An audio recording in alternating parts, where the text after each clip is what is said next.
All right, guys, we're back with another one. So here today we have something really cool, something you guys are going to want to get into. I heard about them through the uh, Kentucky Bourbon Festival, and I think you guys are going to want to hear about them as well.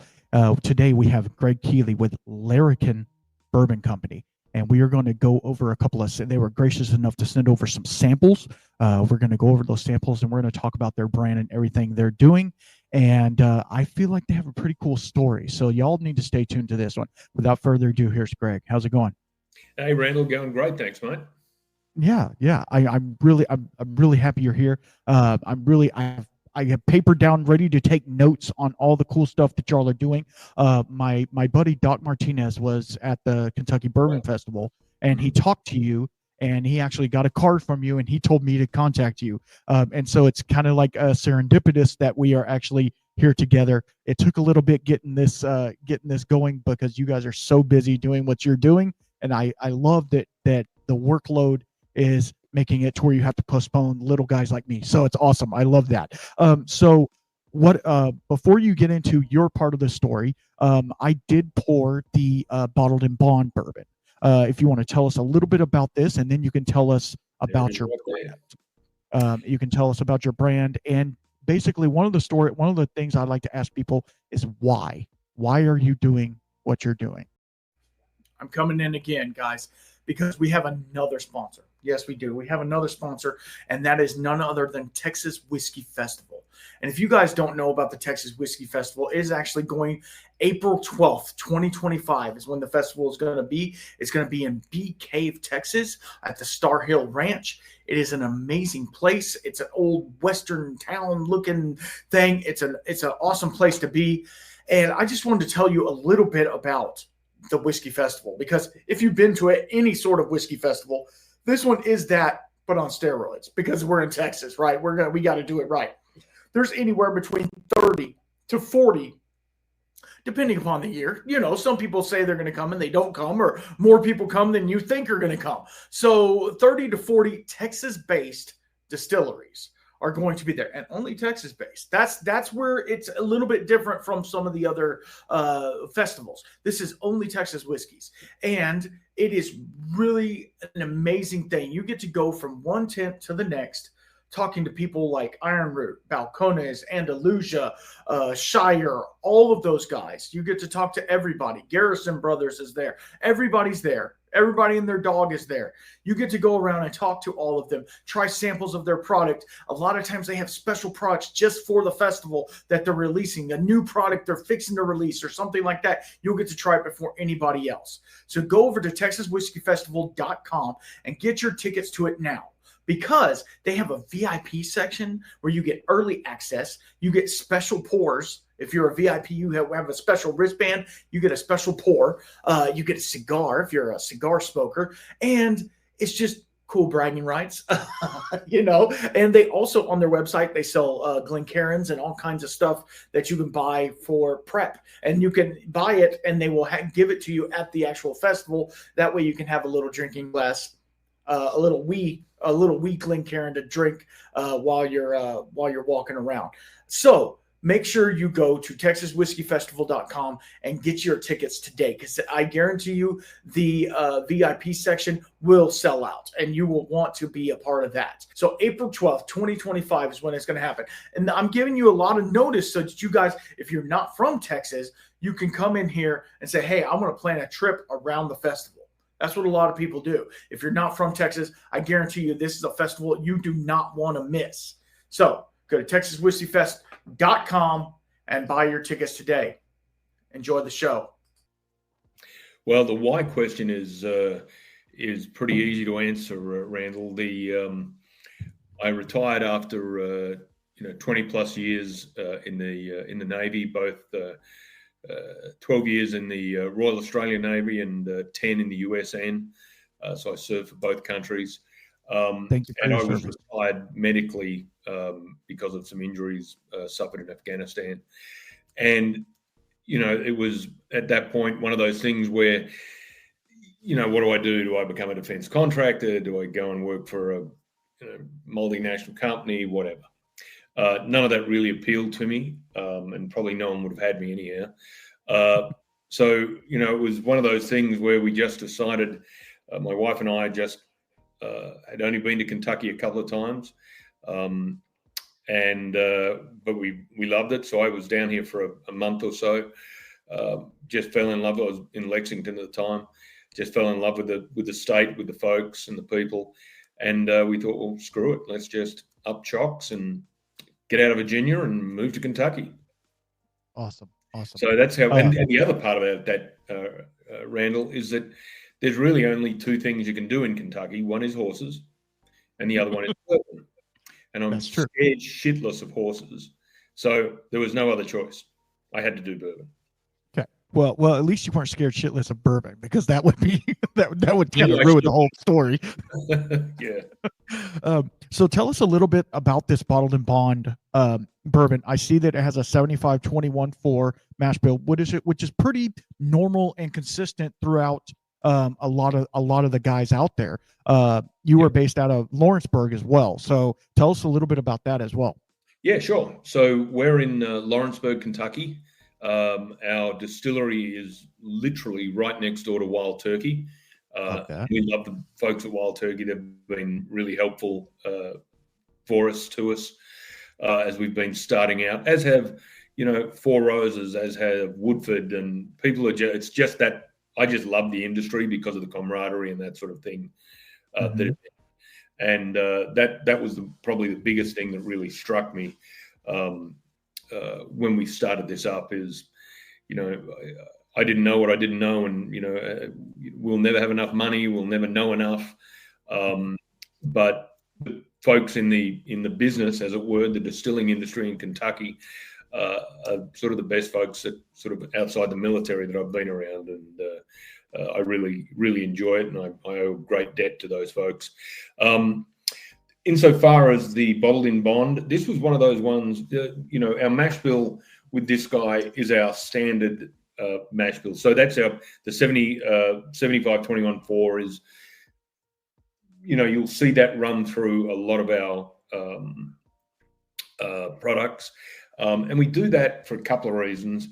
One, we're only little, and at some point we're going to start running out of product. So when we started doing this, nearly 10 years ago, it was one of those things that we went into it thinking, if we come up with, one of our favorite mash bills that other folks make as well, that's really good, when we do get to that point, if we get to that point where we don't have enough, product of our own to go into some of our more mainstream brands, we would have the opportunity to do that.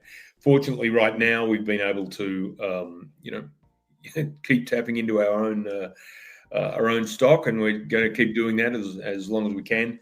And we've got, stuff coming online pretty regularly. And the problem for us was in the beginning, this was almost a hobby for me. And so instead of making 100 barrels a year, I was making 20 or 30, or you know what I mean? So, but all our single barrels will remain ours.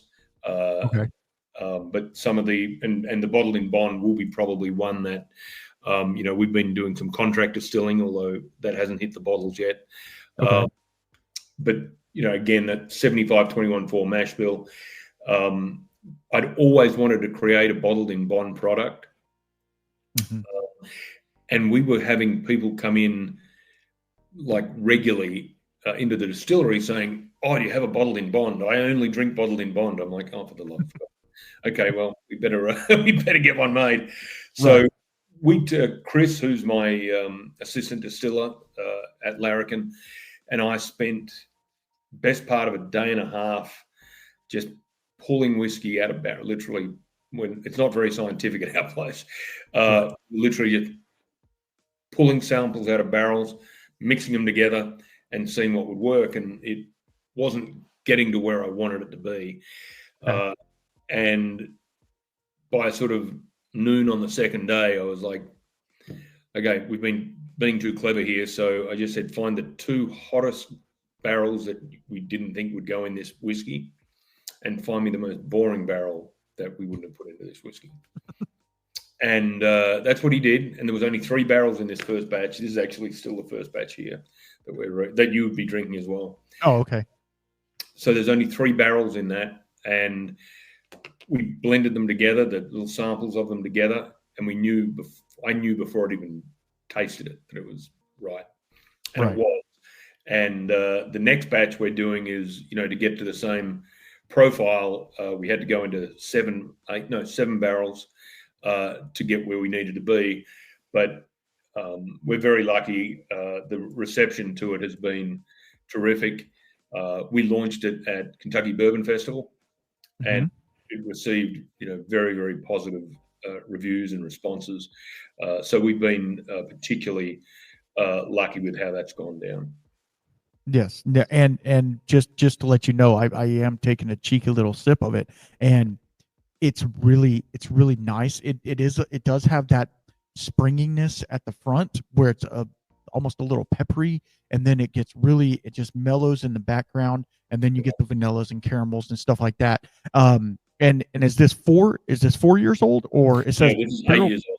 8 years old. Okay, so that's why I was wondering, because I was getting some pretty good barrel tannins and stuff like that on it. I didn't realize it was 8. So that's really nice. That would explain in part, what you're tasting there. The other thing, Randall, that we strive for at Larrikin is I don't like whiskey that gives me heartburn. Right? Absolutely. You can smell whiskey and know that it's gonna blow back on you. So we haven't yet, and that's the aim. Is we won't put if it's going to burn you on the way. It might warm up your mouth, might heat up your mouth, might tingle your tongue, might be hot when you first take it. But if it burns as it goes down, we won't put it in the bottle. Right. And that's just it. That's like our little thing. And we have 140 proof whiskeys out there that don't burn when they go down. We just released our Deep Purple last week, which is 142 proof, single barrel. And I'm not just saying this, it's probably the best single bottle or single barrel that we've put out since we started. Wow. It's 140 something proof. That says a lot, because normally when you get that hot, you get that high of proof, the ethanol will just take over because it's mainly ethanol, but to have something that to where it's that drinkable at that high of a proof, it really says something about your maturation and the care that you guys are taking in the barrels, I'm guessing. Yeah, and I think that's something I always forget to mention is that our bourbons, not our whiskeys, not our ryes, but our bourbons are aged in French oak, new French oak. Oh, French oak. Yeah, as opposed to American white oak. And, I think my family are winemakers back in Australia, have been in the wine industry for 3 generations at home. So I grew up with fermentation and tanks and blah, blah, blah. Right. And I'd always just been around French oak because, it's the wine industry. And so I didn't even think about it when I bought them when we started doing this. Mm-hmm. I kind of just thought that's what it was. But we've stuck with that since, because I think the tightness of the barrel and the I'm not a scientist, obviously. If I was, I'd be at NASA or somewhere. But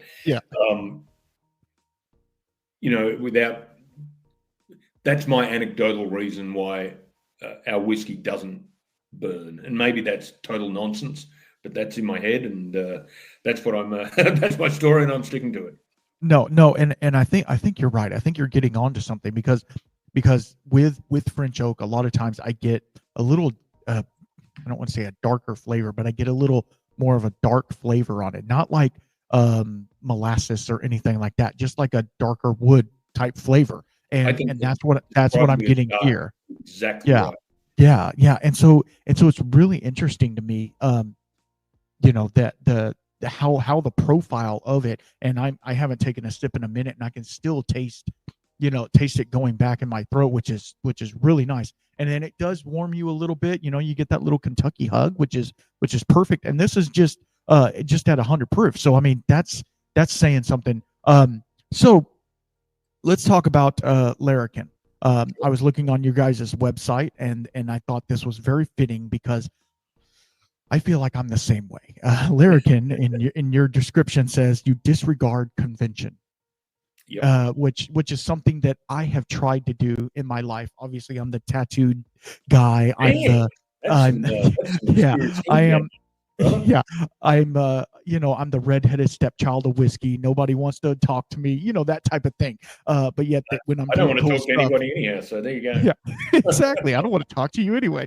No, but it's like understanding, like I disregard convention. Like I don't care about the norm. I'm not trying to do the normal thing. Right. And so that really resonated with me that we are all in our own way, our own Larrikin. You know what I mean? And then Yep. that really hit me. And I appreciate you putting that on there so I could see it, and it kind of resonated with me really well.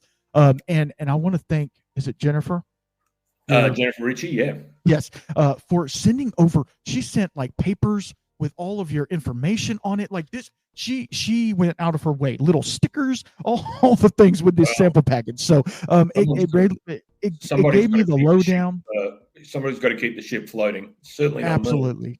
me. Somebody needs a raise. Yeah, no, let's not tell her that. God. Gosh, holy moly. Yeah, but, exactly. Yeah, so Larrikin, so we started life, and I don't know if you know this, Randall, but you may, but we started life as Lawrenceburg Bourbon Company a couple of years back. And that's the town where we are, and there'd never been a Lawrenceburg Bourbon, and it was a great way to start. But it became apparent to us pretty quick that it didn't really reflect on who we were as a company. It didn't reflect on our values or anything like that, or how we operate. And it's really a sort of damn the torpedoes approach down at Larrikin, in that we just go with it until we hit a roadblock, and then we get over that roadblock and we go again. And sort of the patron saint of Larrikins in Australia is Steve Erwin, the Crocodile hunter. So we have a big poster of him up in our distillery, along with some other Larrikins from history, and that includes people like the Tuskegee Airmen, and Annie Oakley, and people that have busted through and just gone at it when they shouldn't have been able to. Absolutely. So Johnny Cash. Amen. So that's it's much easier to describe something that people understand, Steve Irwin, Johnny Cash, etc., than explaining what a larrikin is writ large. So that's what a larrikin is. It really does encapsulate what we how we go about it at Larrikin Bourbon Company, and so far so good. That's awesome. So y'all been open since 2015, you said? Mm-hmm. I've been distilling off and on for about 10 years. Okay. But, it started back when it was really shits and giggles almost. Right. And my intent was to make enough product to, just sell to other craft distillers and things like that. Got it. Then this morphed into a tasting room when we were at Lawrenceburg, on Main Street in Lawrenceburg, Kentucky. Oh, wow. We had our 2 products, and we sold out of our very first 5 barrels of single barrel in 24 hours. And it's we ran out of whiskey then. But, it's progressed from there, and now we have a really nice facility, a distillery, as I mentioned, right next door to Wild Turkey in Lawrenceburg there. And we'll have our 3rd still in the next couple of weeks. Oh wow, that's exciting. Pot stills. We've got a little baby 50-gallon pot still, which we run all our light spirits, our vodka and gin through that. Then we have the one that's coming is 150-gallon still, which will probably run about 500-gallon pot still at times, and then use it separate standalone at other times. So we've gone from having no stills to having 3 stills in a pretty short period of time. But it's super exciting. We're running out of room already, but yeah, it's just been wonderful. Well, and that's what you want, right? You want to be like, hey, I have this thought in my head. I want to see it through. And so you start with something. Just start, right? Just start Right. with something. And then you're like, oh, we've outgrown this facility. We need to move. Or this doesn't fit our lifestyle. Let's move to another place. And I guess if we're going to move, we got to get a bigger still. We got to get bigger, bigger things. And then you grow out of that. And that's why so many of these distilleries are like added onto and added onto and added onto, because they grow. I understand now. Yeah. I mean, it's so crazy, but it's also so cool because it's like they're trying to meet demand. And if you have the demand, and if you're like, hey, we're selling out single barrels like that, we need to make more, right? So we got to get to work, which is really cool that people are vibing with what you have, and it makes you feel good for one, and then it's like, oh man, now I got to do the hard work and actually make the whiskey again, and then sit on it for a long time. Yeah. Yeah. It's cool. I never thought I would, be a like a sales rep going, cold calling on stores and things. But when you've got a warehouse full of product, you go and, you go and call on everybody. And we've had a great reception. We're now in Kroger, Liquor Barn here in Kentucky. We're in about half a dozen states, including Illinois, Wisconsin, randomly Arkansas. But who doesn't want to be in Arkansas? Yeah, they're great.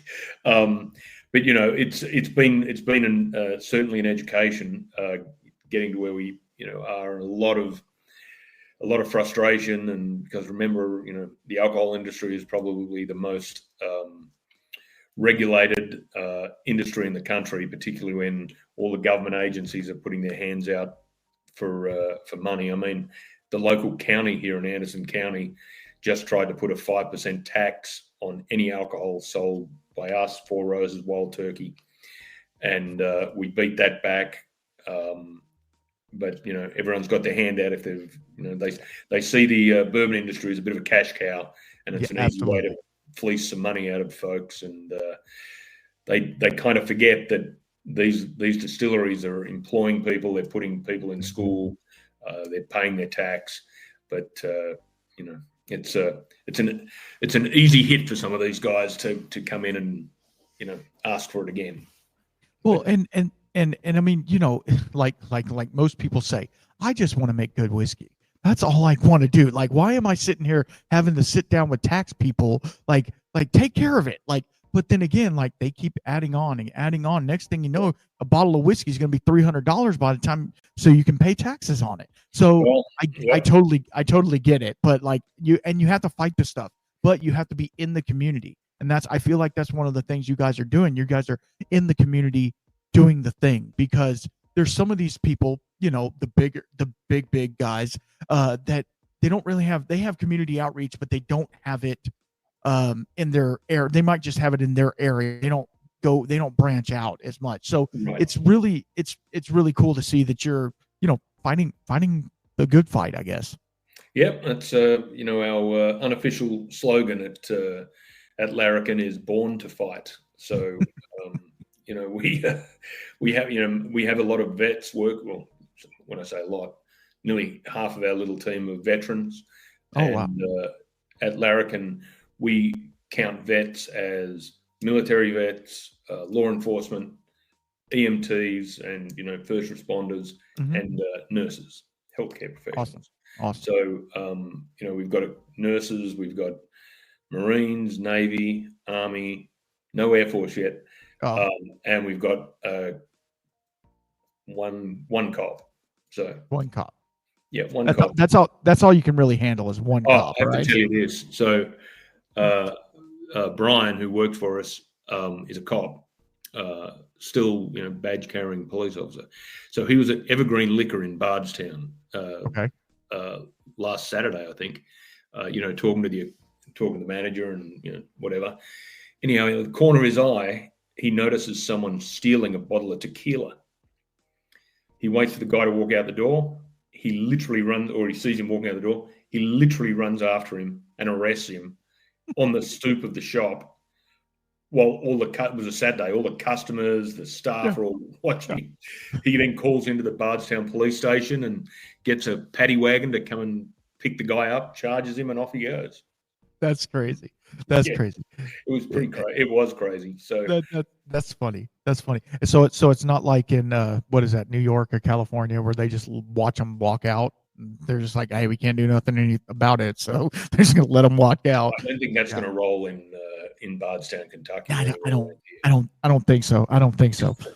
So I wanted to let you know that bottled and bond bourbon was excellent. I had a very small sample because it is, a weekday. I don't want to do too much, but I poured a little bit of the maple finished, which that is intriguing because, the whole thing with finishing right now with bourbons being finished, the Scotch guys have been doing it forever. And so, yeah, that's a beautiful bottle too. The Scotch guys have been doing it forever.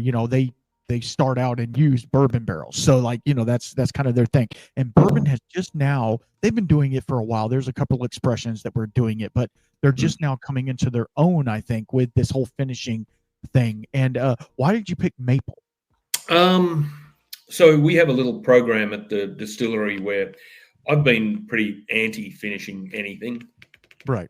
It's just not really my thing, but people enjoy trying finished whiskeys. So what we do at the distillery, we have a program where people can come in and taste out of 4 different barrels that are all different finishes. So we have a jackfruit barrel, we have a maple barrel, we have a rosewater barrel, and we have a Madeira barrel. Ooh. People love them, and then people can thieve their own whiskey and do all that sort of stuff. The overwhelming favorite has been was the maple, and really?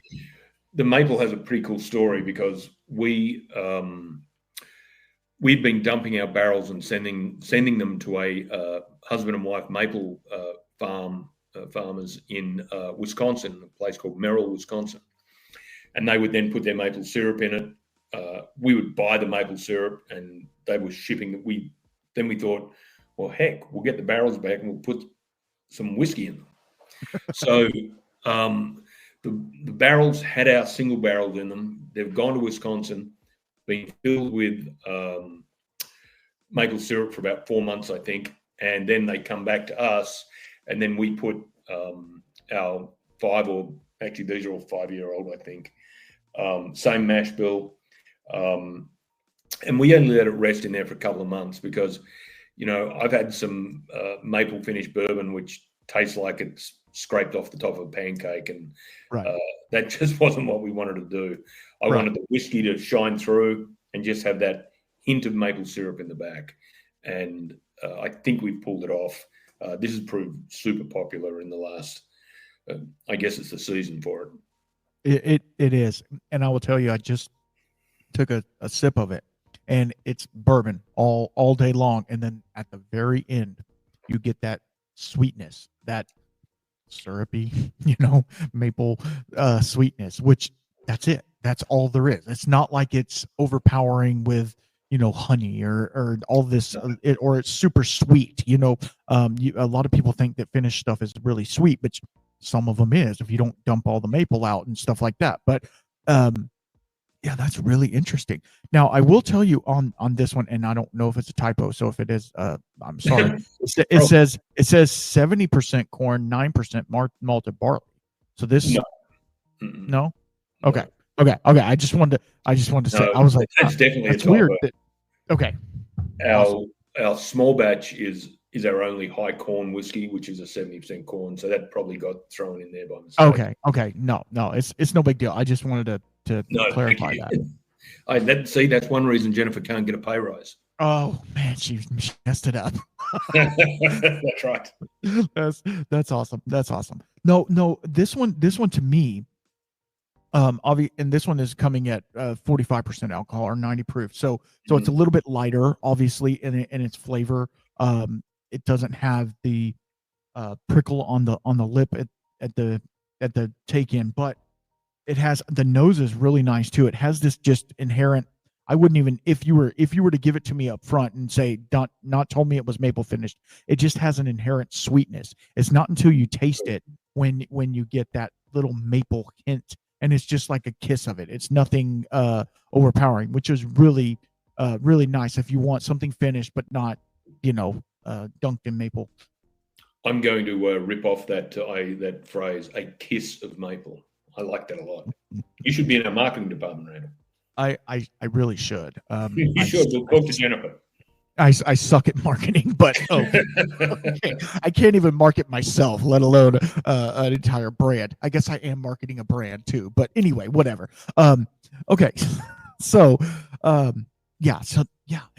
just barely get it on the very end, which is really cool. So, where was I going? I was going somewhere. So you guys have been around for a minute. You started doing your own thing. Let's talk little bit about your fermentation, stuff like that. Are you doing basic everything just straight across? Are you doing any funky things with fermentation, like sourdough or? Oh God, no. We I'm a bit of a two reasons. I'm a bit of a traditionalist with everything from wine to whiskey, but also I don't know enough to be doing any funky stuff. So we have to stick to what we know, so we don't screw it up. We apart from using stainless steel tanks and that sort of more modern things, we're probably distilling very much like they would have 50 years ago, just in that. And not saying we're doing that deliberately, it's just that we're just making whiskey. Right. Exactly. And that's I got it.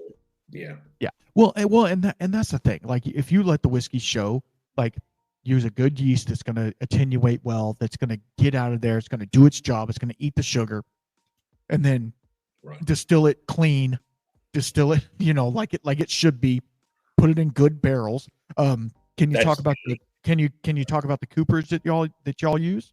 They come out of, I don't know what my dad gets them for me. They come out of orders them for us. They come out of Marseille in France. Oh, okay. We're about to start using for some of our other barrels a cooperage, a small cooperage called Zach Cooperage. I think they're in Michigan, but the owner is a really good guy.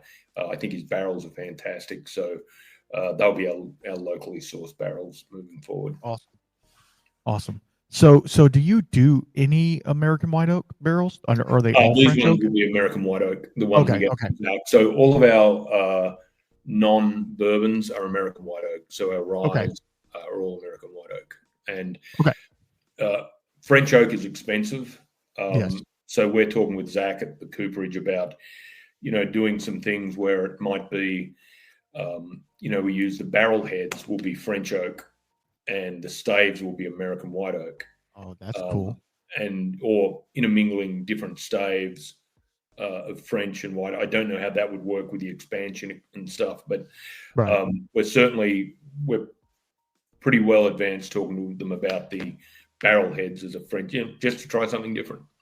Absolutely, and innovating, but yet sticking to tradition, which is really cool. Which is something that a lot of brands. I see a lot of brands pushing boundaries a little bit right now, but yet they're staying in their lane, but they might be going a little faster. You know what I mean? They're staying in their lane. So that's really cool. So so in Kentucky, it's bourbon centric, right? How do the rye? We're going to get to the rye, but I was just thinking about this. How does the rye play in bourbon country? You know what I mean? How does the rye or really do have y'all thought about doing just a straight single malt, or something like that? You can go either way. My assistant distiller is busting my chops to do an American single malt. So I told him, let's get the rest of it right, then we can look at that next year. So, we'll see how that goes. But no, look, the rye, we don't have any, I guess what you'd call traditional ryes. Like the rye that you would have in front of you would be our single barrel high wheat rye. So that's a 65% rye, 35% wheat whiskey. It was one of those bourbons or one of those whiskeys that just worked and it shouldn't have. Yeah. So this was one of those ones we tried out when I was very first starting, and a distiller down in Florida, and he's a rum distiller mainly, but they've shut up shop since. But he had been experimenting with rye and wheats, and I got to know him when I was down at SOCOM at Tampa, and we played around, and Jacob came up with some great ideas, and some of them didn't work, some of them did, and we tried a couple of different versions of this that didn't work, and then this one for some reason did, and I think it's a genuinely remarkable whiskey. It's kind of like a bourbon drinker's rye almost, or a Scotch drinker's bourbon. That. So I'm trying to capture every market I can in one hit. But it's I've actually got a little sample bottle just here, which I just bought home yesterday, which I haven't. Well, I mean, if you're pouring the rye, I'm going to pour the rye too, I guess. No, you might as well.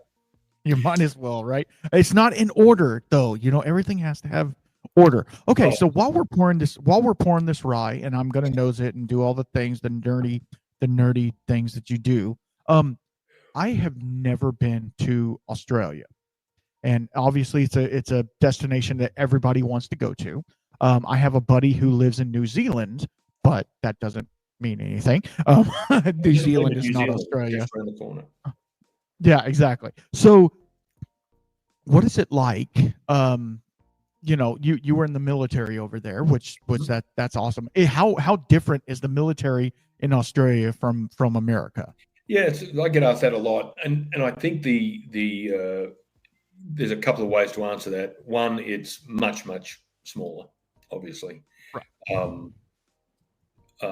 And the US has just an extraordinary array of materiel and weapons and technology. Right. Australia bats above its weight from its size to its military capability. I think our special forces are amongst the top 2 or 3 in the world. Our Navy's very capable. It's kind of like we're the deputy sheriff in the Southeast Asian region. The US is doing everything everywhere else. You might have the Brits and the French floating around in Europe a bit, and the US, and then we sort of try and keep a little bit of order in the Southeast Asian region. So whether that's everything from illegal fishing to areas of conflict, right. In New Guinea or the Solomons or Timor or any of that sort of stuff. And obviously there's a big threat from China now, right, bubbling away up there. But, one thing that few people would realize, and why would they, but is Australia is the only country on the planet that has fought alongside the US in every single conflict since World War I. Wow. And that includes Korea, Vietnam, Somalia, Afghanistan, Iraq, et cetera, et cetera. So the only country.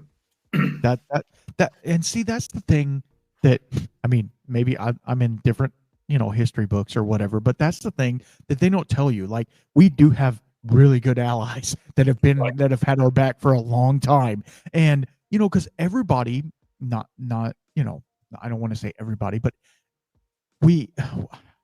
how do I say this? Everybody kind of disregards Australia as being a force to be reckoned with, right? But when they have your back, they're like, that scrappy little kid that comes up there and punches you in the knee, and then runs off, and you're like, what was that? So exactly. But also, I have seen, and I know movies and reality shows about Australia where those people are hardcore. Like, you're living. Well, everything can kill you. Yeah, absolutely. Yeah, Jellyfish, the spiders, the snakes, everything can kill you. All the snakes, all the poisonous snakes are there, and you're like, what in the world? What are you doing? So that's pretty cool. that's why even, now, we're on, we have a small cattle farm here, and, we have snakes all over the place, but they're garden snakes, right? Right. Doesn't matter to them. Like, anyone that lives here is like, what are you doing? And I'm like running to get a shovel to hit it on the head or whatever. And they're like, don't. I see a snake and I just panic, because at home, that snake's going to bite you once and you're going to be dead in 30 seconds. Right. So it's that's a hard thing snake's a black mamba. Yeah, really. So, we. All right, I'm going to sneak in here real fast, guys. I won't keep you long. I wanted to talk about our sponsor today. That is none other than Hinterhouse Distilling. This is the Batch 3 American Single Malt, their Discovery Series, their collab with Dust Bowl Brewing Company. And I was talking to Nate the other day, and he said that this bottle is almost sold out.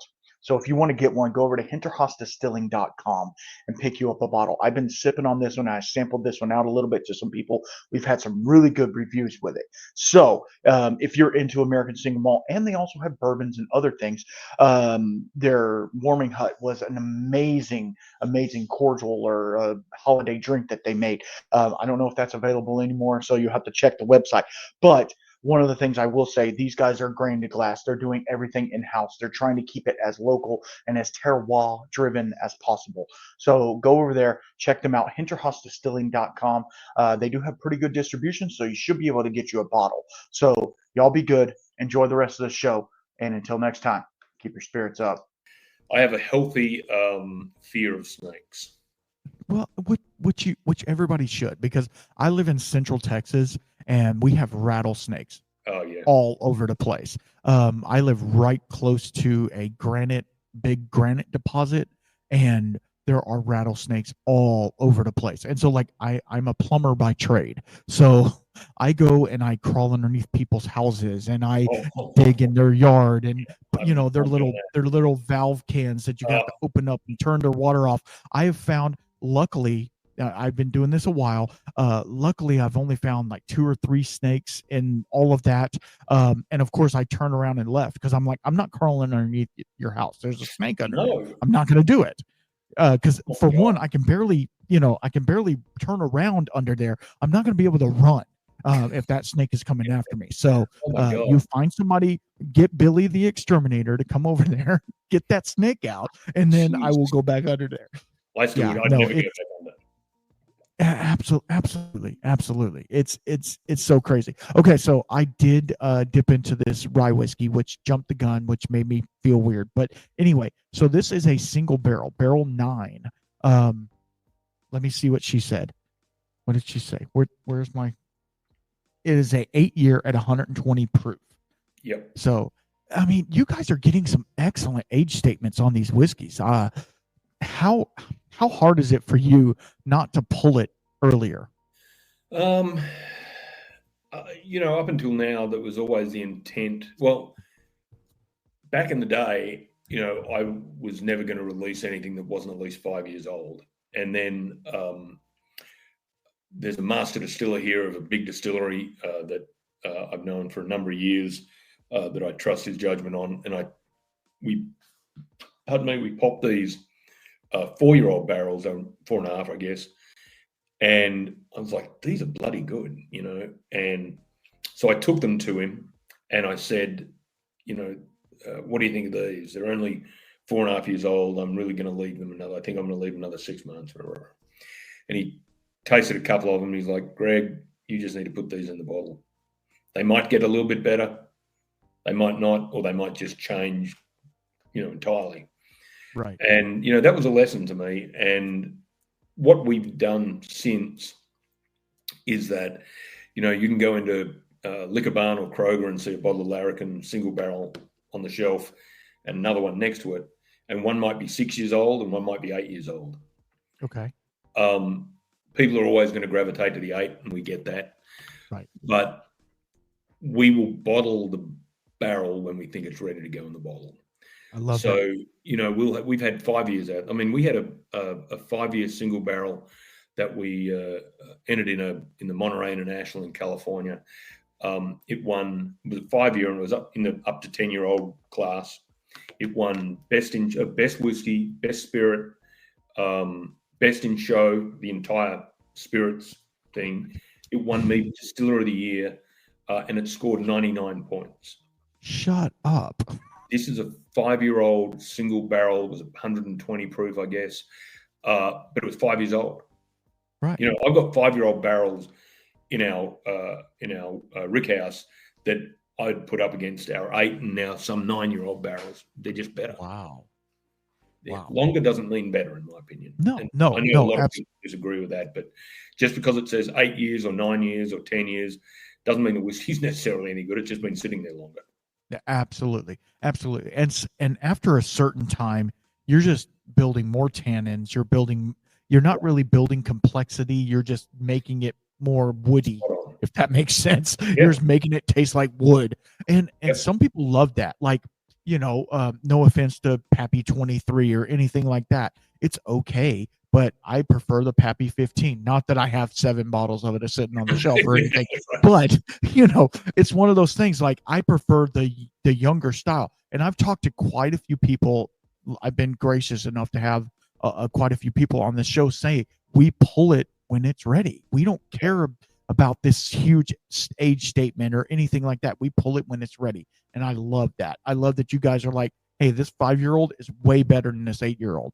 I'm sorry, it is. And they just are, you know. And they just are. You know, when you're getting an 8-year-old, like we've got some stellar 8-year-old whiskeys, bourbons primarily, but and that's why most of the single barrels, at least, that you'll see out there are our 8 years, and you'll see a couple of 9 years floating out there in the next little bit. But you know, when we go through, and we're not very scientific with how we do any of this. We you know, whoever's working that day will go into the back when we know it's time to get another couple of single barrels rolling. We'll literally pop a bunch of corks, or we'll drill into a bunch of barrels, and we'll see how they flow. And if we like them, they get actually we put a cross on them. And if they still need time, we just date them and put a circle on them, and you know, keep them for a little bit longer. And but if we pop a 5-year-old and it's good, that's going to go in the bottle. Wow. That's really cool. It's almost Randall, if you see one of our single barrels and it's younger on the shelf in a retail store, that's the one I'd buy, because it's got to be a really good bottle or barrel to get bottled at 5 years old. So, absolutely. And I like doing that. You know, we do in the tasting room. We do a single barrel flight, and they'll all be single barrels. They'll all be bourbon. They'll all be the same mash bill. Right. Some of them might be out of the you know, barrels that are sitting next to each other, but there may be one that's a 5-year-old, and there might be one that's a 6-year-old, and there might be 2 8-year-olds. And people are astonished when you say, look, these are exactly the same mash bill. They're exactly the same everything, except they're in different barrels. Right. Particularly when you get 2 of the same age, and they're really quite different. So we really enjoy doing that, and I think our visitors like that. Absolutely. Yeah, I mean, it. You know, when you go do a tasting experience, you know, like you do at all the distilleries, you want to be able to do that one thing like most people aren't going to be able to do, and trying all these different single barrels and putting them and saying which one you like the best. You might pick a 5-year. Who knows? You know, that to me is really cool, because it takes the bias out of it. And I do blind sampling all the time, and it takes the bias out of it to where it's just you and that glass, and you're trying to figure out what's going on in this whiskey. You don't even know what it is. Right. And it's really cool. So yeah, that's awesome. And we have, like, when people come in and they do the flight, it's for 4 samples, and we'll say to them, you know, do you want us to tell you what they are, or do you want to see which one you like? And it's about 50-50. You know, people want to do the blind taste, or someone will say, I want to know, and then, you know, the husband or the wife will be like, no, I want to prove how smart I am and see if I get it right, which is awesome. We love that. Absolutely. And it's all about the camaraderie and, like, understanding the people and being like, okay, this is you want to know everything. I want to know everything from fermentation temperature and all that stuff. Or do you want to just drink some good whiskey, and tell me which one do you like the best? Okay, I like this one. This is the bottle. You need to buy this bottle, basically. And so like, let's say you're doing those tastings. How many of those turn into a purchase of a bottle? Nearly all of them. I would guess so. And you get different groups. I mean, if you've got a big, you get a big tour bus of 30 people, you might only get 5 of them are going to buy it. But if you've got folks that are coming in specifically on the bourbon trail and they're wanting to try new things, and our stuff is, some of it is pretty unique. We've got a great team of folks in our tasting room now that everyone has a good time. No one's made feel stupid, or you know what I mean? There's no, like, out of the wine business a little bit, winemakers have a penchant for like looking down their nose at you if you say something stupid or you don't know what you're talking about. We don't do that. And one thing we don't do at the distillery, and I never do either, is, people say, oh, what do you get out of this, glass, out of, this bottle? And I'll never have an opinion. So, because if someone gets mango, or someone gets tobacco, or someone gets leather, or, manure, I don't care. If that's what they get, that's what it is. And, and we've drummed that into our little team too, is that, this is about the people that are coming to drink the whiskey, not about you showing you how smart you are about bourbon. So, that's just one thing we do.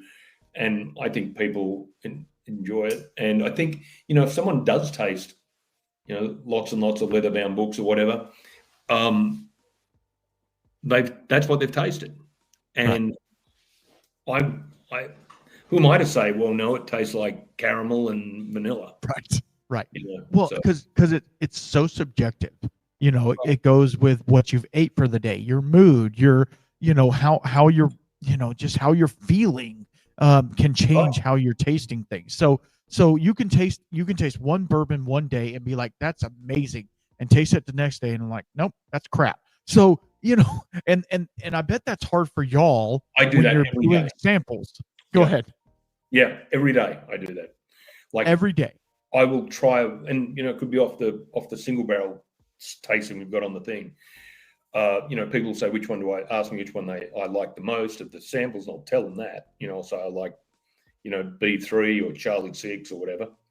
Right. But then I'll go and taste it again. And I'm like, you know what?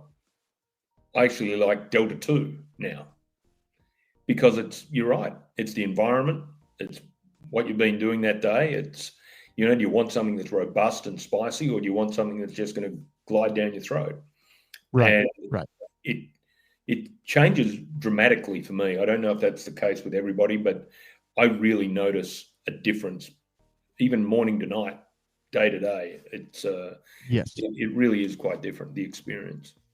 Yes, it definitely is. And some people say when you're smelling a whiskey, like you put it in one nostril, you smell something different in the other nostril.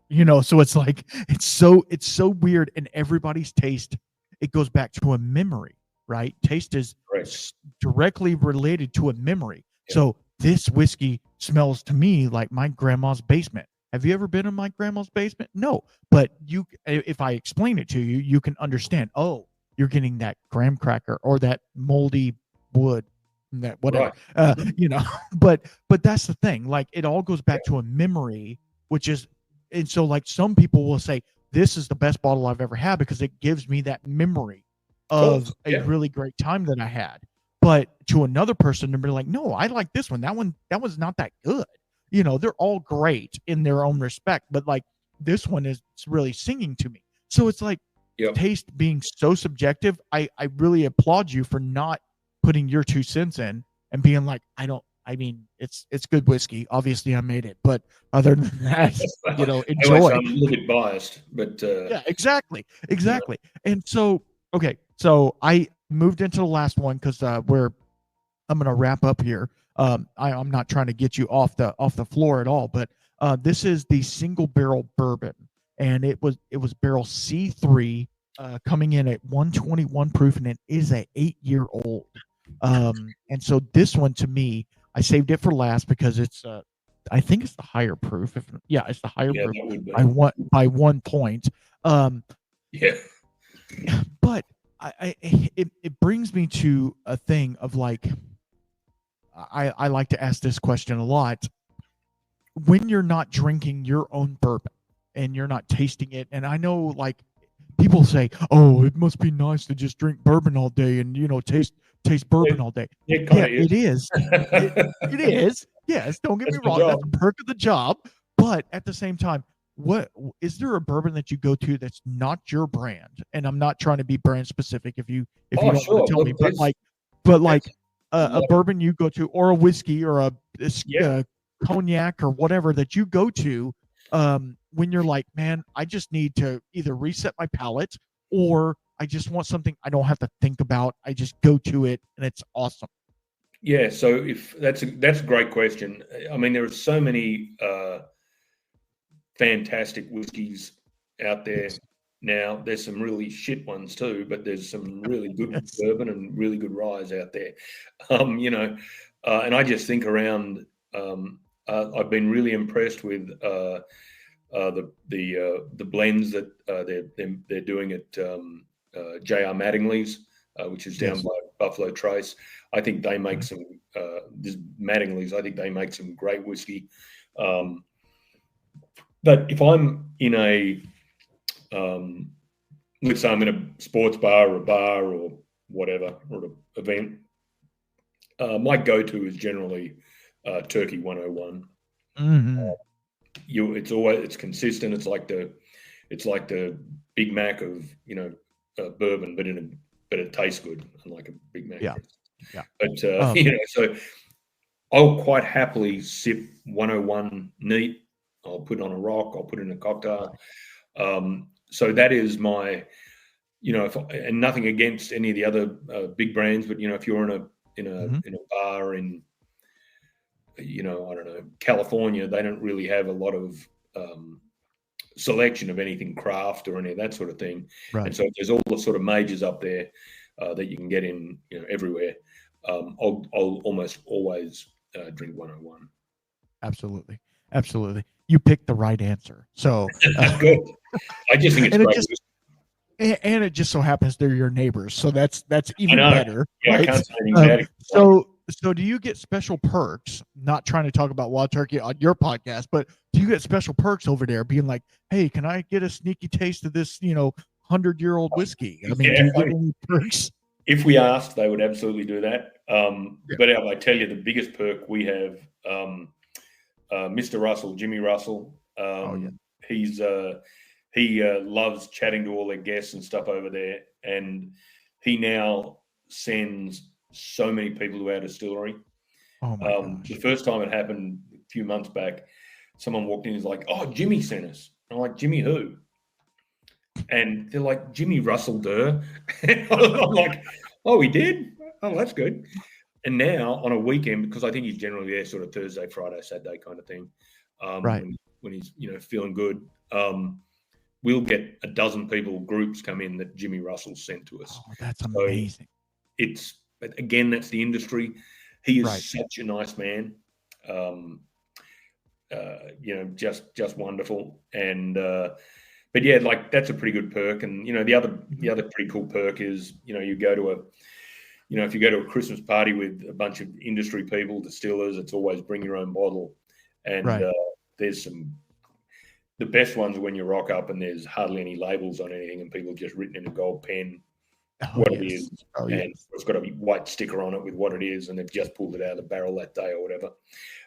That's pretty cool. And we just actually had a dinner, the annual dinner for the Kentucky Distillers Association.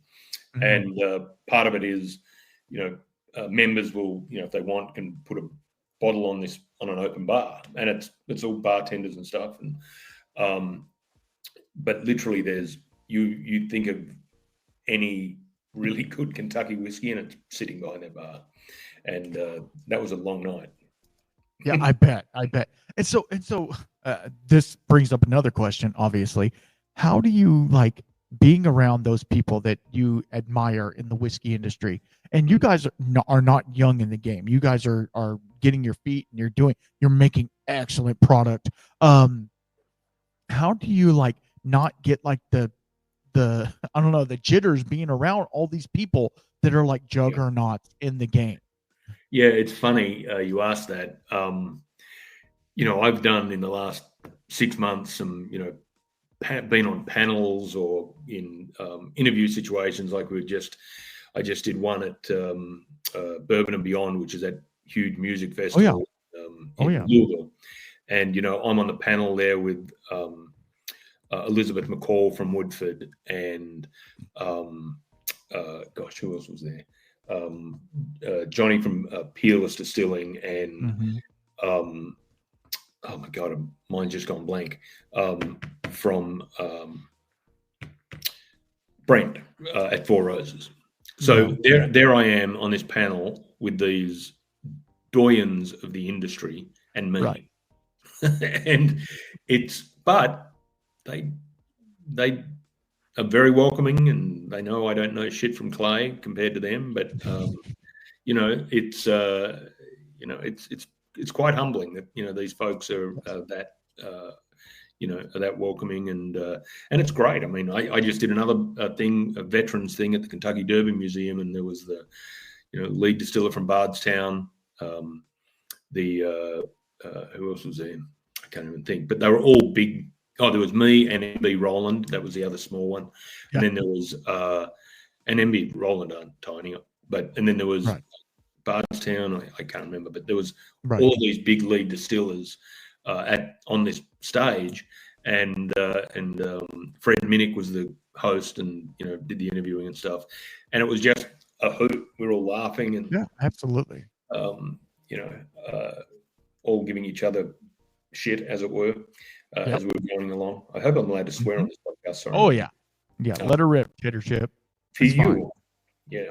Well, I was, I was a Navy officer for 20 plus years, so I do tend to cuss a bit. Absolutely. No, it's all good. This is a 21 and up podcast, so don't worry about it. Oh yeah, perfect. Okay, so that leads me to the Kentucky Bourbon Festival, which we kind of hit on because one of these was released there and stuff like that. How was that this year, especially? Because I feel like more people came out, and I don't know numbers, and don't quote me on that. I feel like there was more coverage of it, I'll say that, this year than a lot of other years. How was it for y'all, especially? Because, like I said, I heard this through that. So how was it for y'all? Look, the Kentucky Bourbon Festival is amazing. Stacy, that is the operations director there, is just wonderful. A year ago, and I've told them this, but a year ago, or not this last, but 20 coming out of COVID, being able to participate in the Kentucky Bourbon Festival literally allowed us to pay off credit card debt so we could keep the distillery running. Amen. So it's very important to us. We will always be very staunch supporters of it. But this year, we did our name change at the Bourbon Festival this year, and the festival folks were just amazing to work with. And we released our bottled in bond, and it got picked up by a lot of the influencers that were there, and a lot of them were like, "This is the best whiskey at the festival, and this is the best new blah blah blah," and it sort of took on a life of its own. It helped that we had a 20-foot yellow inflatable kangaroo in front of our booth. Yeah, literally. That's Larry the kangaroo. Yeah. In like literally in front of our booth, people were tripping over its tail and whatever. It's like whatever. But yeah, look, Bourbon Fest was great. I felt like this year they really got their ducks in a row insofar as the media and promotion and dealing with the influence. Like you would know, Randall, the influencers are really now, and the podcasters are really becoming you don't read Whiskey Advocate anymore to get your, to get your information on on bourbon or whiskey, you listen to podcasts like this. You listen to, or you follow them on Instagram. You follow all that stuff. And for a little company like us that's just sort of starting out, and every other small company, it's a terrific channel, and it's a great opportunity, because if people like your stuff, they'll start talking about it, and it gets out there. And we've been pretty blessed right now to have a sort of a groundswell of support since the Bourbon Festival. And I would encourage anyone, if you're on the fence about going or whatever, try and make the effort. It's not cheap, when you bring in travel and hotels and all that stuff, but it's amazing. It's such a great weekend, and I wouldn't miss it for the world. Okay, so I'm going to say it right now. I'm going to try to go next year, and hopefully we'll meet up and we'll share a dram together. And not that we haven't already, and it's been amazing.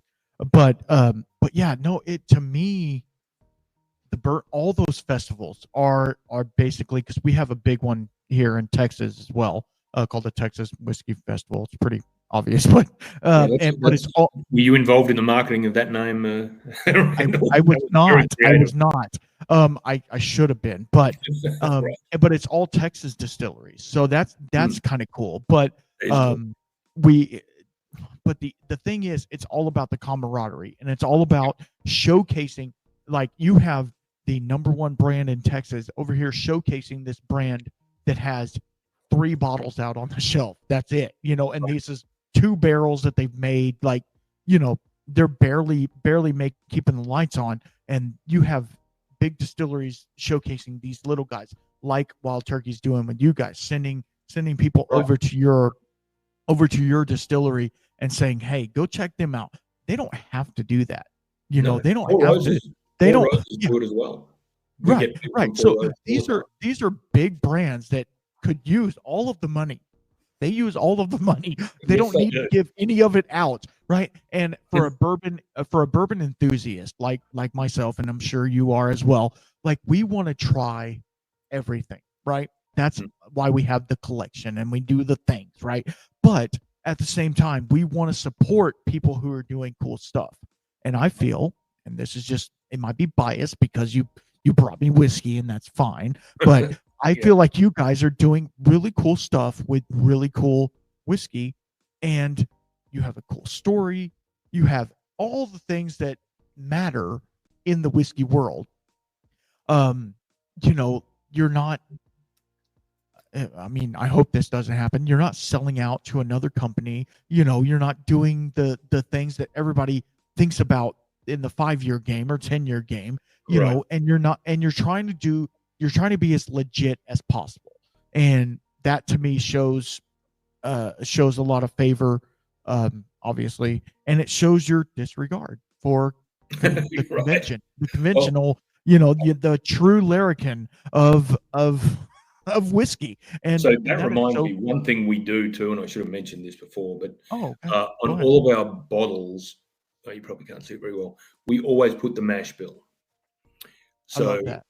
coming out of the wine industry, or my parents coming out of the wine industry, you don't go and buy an expensive bottle of wine if you don't know what's, the 30% Merlot and 20% Cabernet or whatever.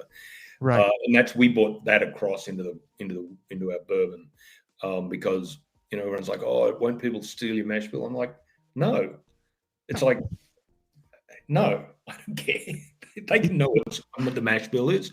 I think it's a nonsense that all these companies that hide their proprietary mash bill, and unless it's something pretty unique, right? I think that's just ridiculous. But that's me. I mean, I've been in the business for like 2 minutes, so what do I know? But right, exactly. That's something we will always keep doing.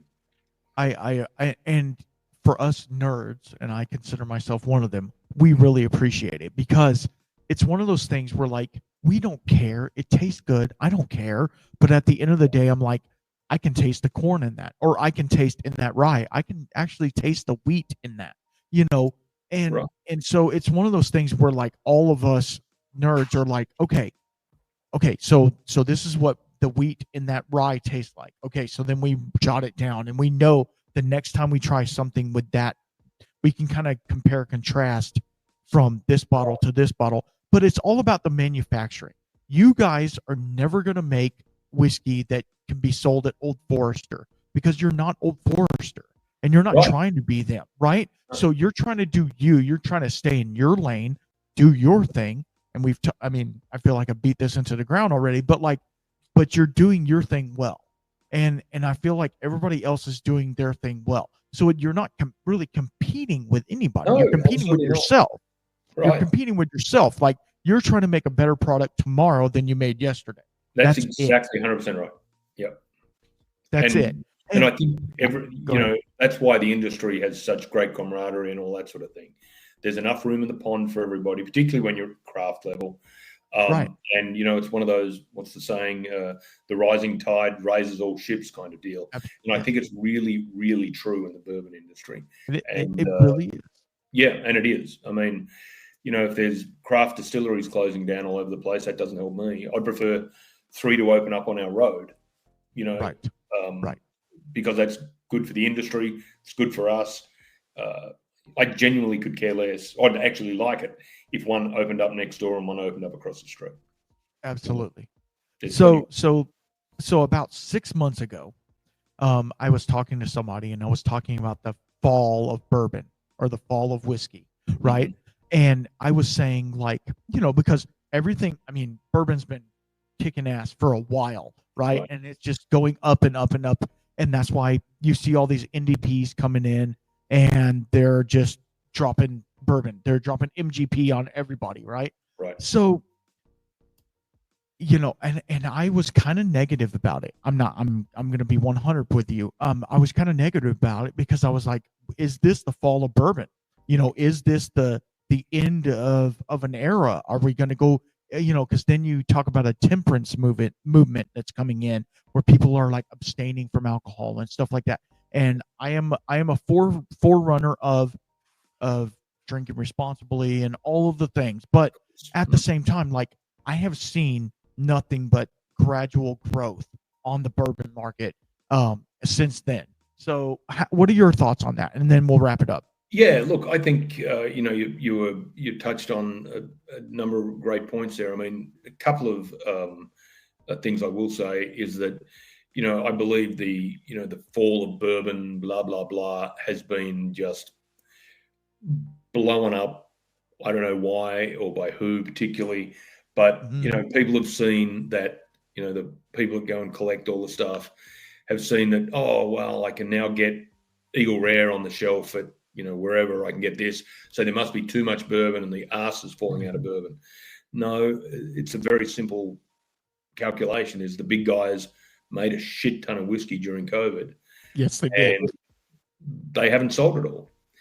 And that's kind of it insofar as, the glut of whiskey in the market. I mean, I think we're seeing some NDPs starting to see writing on the wall. Right.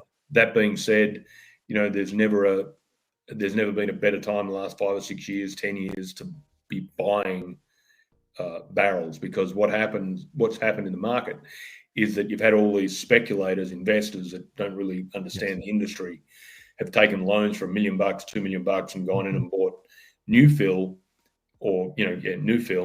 for $1,500 a barrel or $2,000 a barrel, whatever it was at the time, at the peak of the market, thinking that it was just going to keep going like that. Now, those barrels are now coming due. Their interest rate has gone from 3% to 9%, 10%. And now they're sitting on barrels that are worth half as much as they were when they bought them.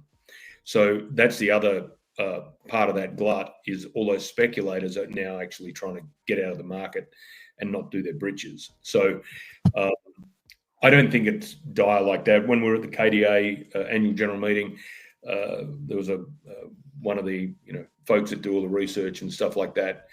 There's this reported drop off of younger folks, Gen Z, X, Y, whatever it is, right? Whatever it is, that aren't drinking as much alcohol, and that's fine. But they said that the drop is minuscule in the totality of the industry. And the whiskey industry is actually standing up pretty robustly compared to some of your white spirits that have sort of peaked, and tequilas and stuff. And tequilas are still huge, but yeah, maybe they've run their race, and rum will become a new thing. And I'm a big rum fan, so I hope it kind of does. Okay. Well, that's awesome, because one of my buddies is really into rum, and he always talks about how rum is going to eventually, which he doesn't know when, is going to eventually take over whiskey. He said mainly American single malt, because American single malt, which I know you guys don't do this and you don't even, don't think about it, but yeah. American single malt in itself is like a bastardized term, because it's not even a term, because the TTB won't take it in, right? They won't say that American single malt is even a thing. So he thinks that rum will take over where American single malt was trying to go, but I can pretty much guarantee that, like, there's a lot of really good American single malts out there. So I don't know if your Barbados rum is going to, if they can even keep up with the demand of an American market. We're probably going to make a dark rum with Australian sugarcane next year. There's a rum in Australia called Bundaberg, and when you grow up in in Australia or anywhere, you drink a lot of Bundaberg. When you're in the Navy, it's almost you can't drink anything else except Bundaberg rum.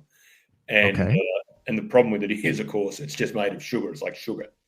And then you drink it with Coke, which is sugar, and so you have 10 of those when you're 21 in the 100-degree sun in Australia, and I tell you what, you wake up with a headache the next day. Absolutely. I still love Bundy rum, and we're going to try making it not Bundy rum, but a dark sugarcane rum. That's awesome. At the distillery. It'll probably be a disaster, but we're going to give it a crack. But see, rum is really, it's not adjacent to whiskey, because it has no grain in it, right? But it's really all about, are you going to do? And I don't know if the bug rum is like where they use a dunder or anything like that, if it's like funky rum or if it's just super clean. But you can still do the same cuts, you can do the same, barreling, you can do all of the same things and make a decent product, I think. So I'm interested in that, because I'm not a huge rum fan. I'm not a huge cognac or brandy fan or whatever. I stay in my lane. I know whiskey, so I talk about whiskey. But yeah, it intrigues me, because people always send me like rum samples, little samples of rum, and I'm like, yeah, it's good, but it's not whiskey, Right. Yeah, and that's very true. I mean, we make gin and vodka now in-house. Okay. It's called Fat Wombat. Fat Wombat. Our gin is a cucumber and rose petal. We use what they call the Scottish method, or Scottish distillation, which means we put the botanicals in the actual pot, as opposed to running them through a basket. I love that. I think, we put the really delicate botanicals in the basket, because you can't throw rose petals in a pot. But but the juniper and anything robust will go into the pot, and I think I just like how that works. And then we have a 14 times distilled vodka, and I haven't drunk vodka in 20 years, and we ran it off the still, and everyone was at the distillery was really excited and all this. They go, this is great, here, try it. I'm like, it doesn't taste like anything, it tastes like water. And they're like, that's the point. And I'm like, well, what's the point of that? Why are you drinking this? Right. But apparently it's great vodka, and sounds like it. People love it. And I'm just like, well, have at it. Yeah. Hey, why not? All right, Greg, this has been amazing. I appreciate you coming on here. Go ahead and tell everybody where anybody can find you. Are you having any Black Friday sales? Anything like that? No, let us know. Might. I don't know. Jennifer will be in charge of that. Okay. I'll ask her. She's in charge of everything like that. But on Instagram, if people are looking for us, we're at Larrikin Bourbon, and my personal one is at Larrikin Distiller.